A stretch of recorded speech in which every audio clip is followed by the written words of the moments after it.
sekarang berada di atas kapal Lintas Bahari 16, di mana kapal Lintas Bahari 16 ini berlayar dari Pelabuhan Gresik menuju ke Kalimantan Tengah dengan durasi waktu yaitu berkisar 2 hari 2 malam untuk ketika membawa muatan.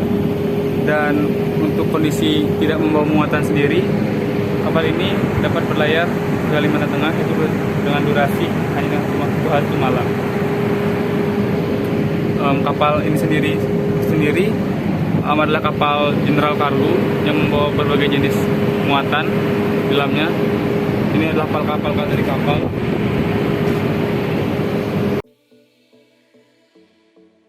Kapal Lintas Bahari 16 ini sendiri dulunya bernama kapal Tianxing 7 yang kemudian dialihfungsikan dan diberi nama kapal Lintas Bahari 16 oleh suatu perusahaan pelayaran Indonesia.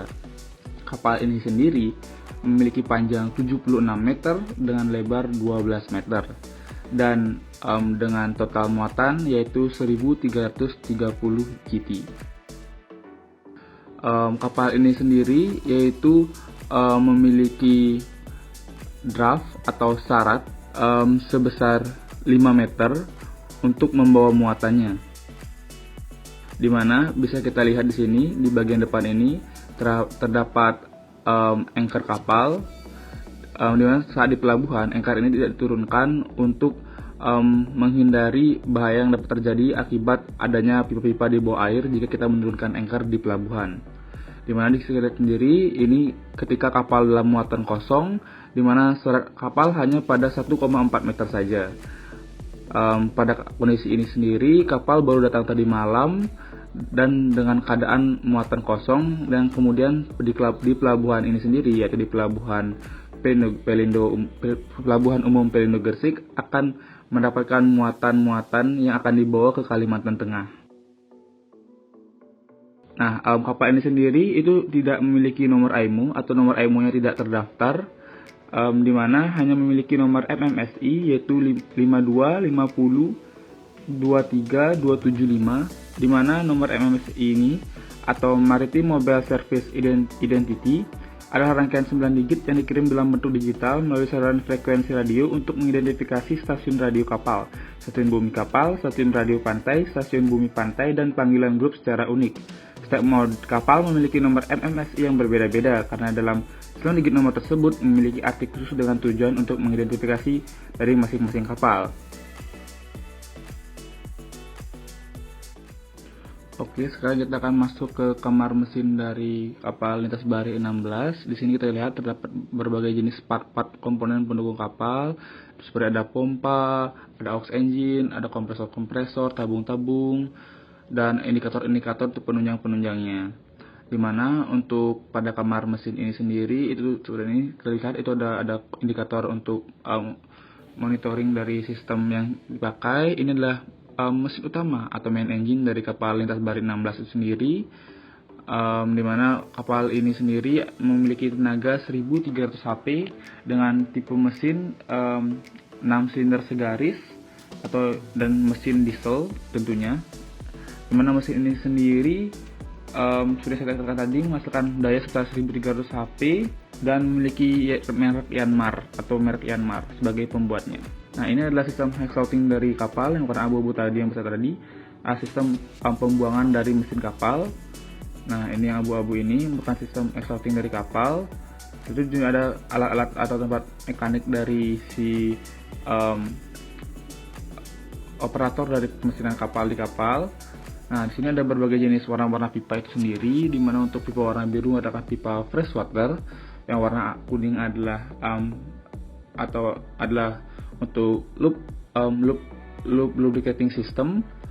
Selain itu yang warna hijau adalah untuk seawater, di mana fungsi dari pipa-pipa atau jenis-jenis pipa sendiri itu berbeda-beda. Seperti yang tadi freshwater untuk mengalirkan air bersih ke seluruh bagian kapal, yang lubrication system atau yang warna kuning itu untuk melumuri atau membasahi komponen-komponen yang membutuhkan pelumas dalam bergeraknya, sehingga adanya sistem lubrication system di kapal dapat mendukung dari penggunaan komponen-komponen tadi. Lalu ada yang warna hijau untuk seawater, itu untuk pendingin dari kapal. Nah, sekarang kita turun ke deck paling bawah dari kapal, atau lantai 1 dari kapal ini sendiri. Oh ya, di kapal ini sendiri itu terdapat 3 lantai, di mana lantai pertama ini merupakan untuk kamar mesin khususnya. Lantai pertama ini adalah untuk dudukan dari mesin main engine dari kapal. Ini kita lihat ada merek dari Yanmar mesinnya. Ini adalah sistem-sistem pendukung dari kapal. Yang tadi yang pertama yaitu untuk lantai pertama adalah dari mesin-mesin utama dari kapal atau main engine dari kapal. Untuk lantai kedua adalah tempat dari pompa-pompa untuk mendukung dari sistem tersebut. Juga ada beberapa aux engine di lantai kedua dari kapal. Dan untuk yang di atasnya itu ada sistem monitoring, dan di bagian atas main deck itu juga ada aux engine lagi atau generator. Nah, di sini kita bisa lihat beberapa komponen-komponen dari main engine. Di sini adalah pendukung dari sistem main engine itu sendiri. Nah, ini adalah main engine. Kita bisa lihat yang warna coklat adalah untuk sistem bahan bakar dari main engine itu sendiri untuk mengalirkan bahan bakar. Ini adalah komponen-komponen dari mesin utama kapal itu sendiri. Nah, di sini ada banyak clutch atau per untuk menggerakkan dari kapal. Depan 4 piston dari kapal. Kita bisa lihat yang warna merah-merah ini adalah saluran untuk menuju ke piston dari kapal itu sendiri. Dan itu di dekat-dekat main engine itu juga terdapat seperti monitoring untuk baik itu suhu, tekanan maupun yang lainnya. Seperti lihat, sini juga ada seperti aki-aki dari kapal. Nah, ini bisa dilihat dengan jelas.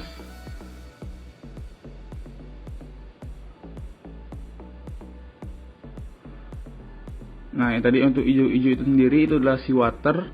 Nah, dan ini adalah untuk mengukur pressure dari kapal, dari tekanan mesin itu sendiri.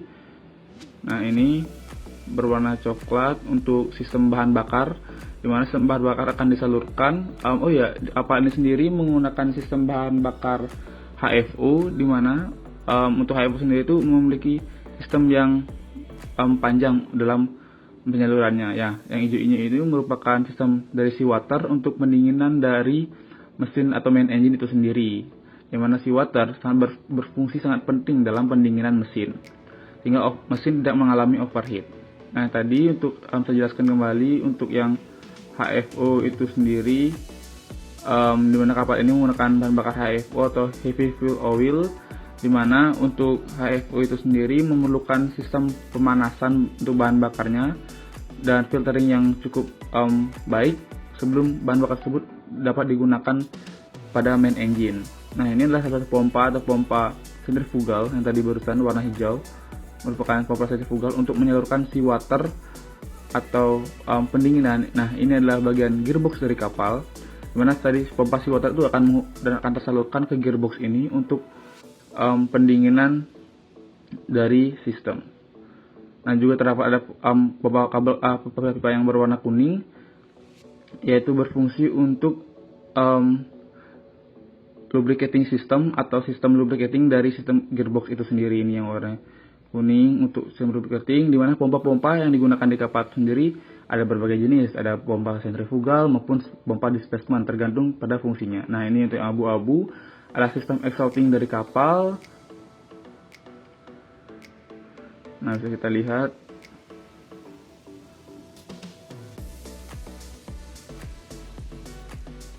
Nah, warna coklat-coklat ini adalah untuk sistem bahan bakar, dan ini membedakan untuk yang warna coklat kemerahan itu sistem bahan bakar, dan yang warna merah sendiri adalah untuk sistem firefighting untuk mencegah terjadi kebakaran di kapal.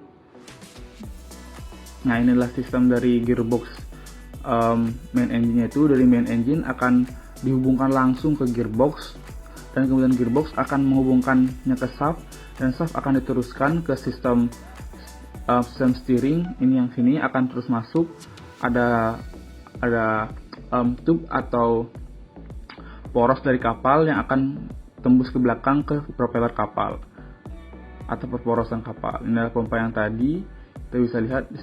Nah, pada kapal sendiri tidak hanya menggunakan satu pompa, akan lebih banyak sekali pompa. Walaupun pompa seawater hanya satu jenis seawater, akan tapi pompa yang digunakan itu cukup banyak untuk membantu misalkan nih pompanya itu membutuhkan pressure yang tinggi ataupun volume yang tinggi, maka dibutuhkan beberapa jenis pompa, baik itu disusun secara seri maupun disusun secara paralel.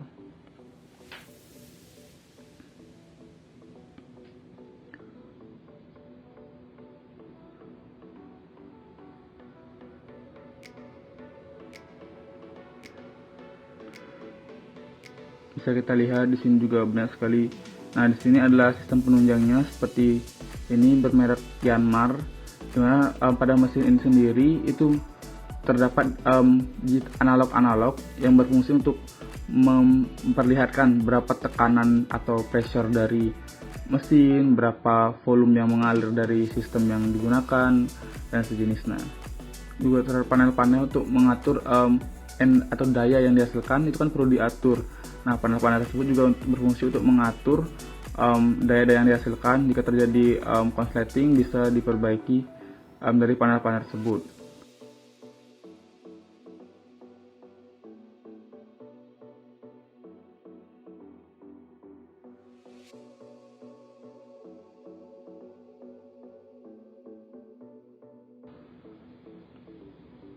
Misalnya ini pipa seawater, ada pipa lubrication system, ada pipa.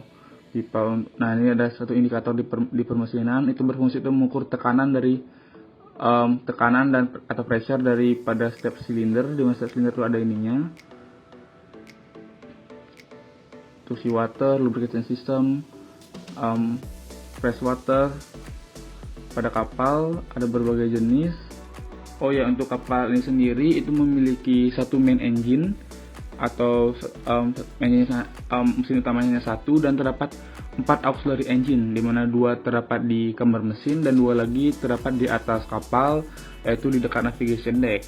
Mungkin saya sedikit jelaskan terkait main engine pada kapal ini, yaitu menggunakan diesel, di mana mesin diesel sendiri adalah suatu mesin yang berjenis pembakaran internal dengan menggunakan bahan bakar dengan menyutupkannya ke udara panas yang bertekanan tinggi dalam ruangan pembakaran, di mana mesin diesel beroperasi dengan siklus yang tetap dan dicapai baik dalam 4 langkah atau 4 stroke atau 2 langkah atau 2 stroke yang merupakan perjalanan piston antara tirik ekstrimnya.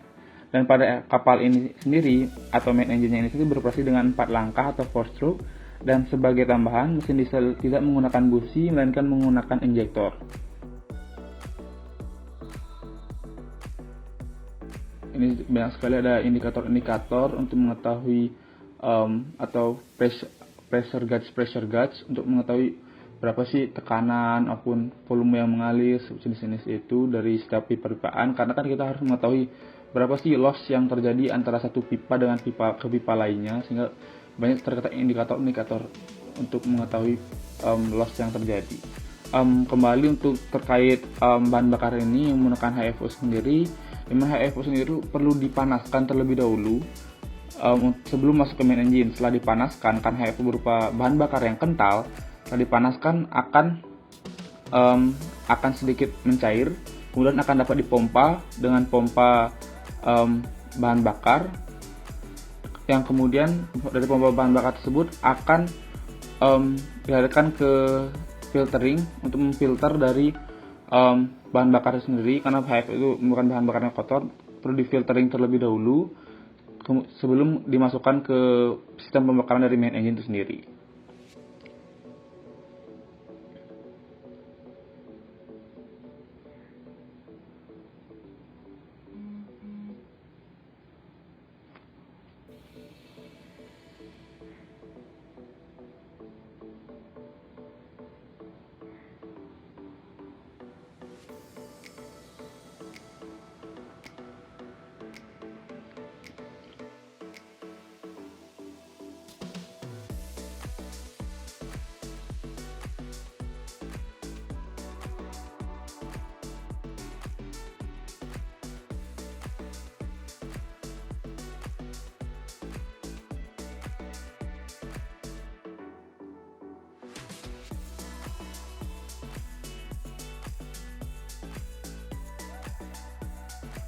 Nah, ini sendiri merupakan sistem flywheel dari kapal, di mana flywheel ini itu atau biasa disebut dengan roda gila, berfungsi untuk menyimpan tenaga putar atau inersia yang dihasilkan dari mesin pada langkah usaha, sehingga poros engkol atau crankshaft dapat tetap berputar terus-menerus pada langkah-langkah lainnya. Flywheel atau roda gila tadi itu sendiri, di mana roda gila ini akan diputar, flywheel roda gila akan diputar secara otomatis, piston akan ikut bergerak karena bagian flywheel roda gila terhubung dengan piston, dan dilakukan pada sebelum main engine dinyalakan agar oli tersebar pada setiap kapal bagian piston kapal. Jadi sebelum menghidupkan main engine, maka flywheel ini akan diputar-putar untuk mengalirkan sistem lubrication system yang ada di kapal ke seluruh permesinan, sehingga ketika main engine dinyalakan atau starting engine dilakukan, sistem-sistem yang ada di main engine dan gearbox sudah teraliri oleh lubrication system itu sendiri.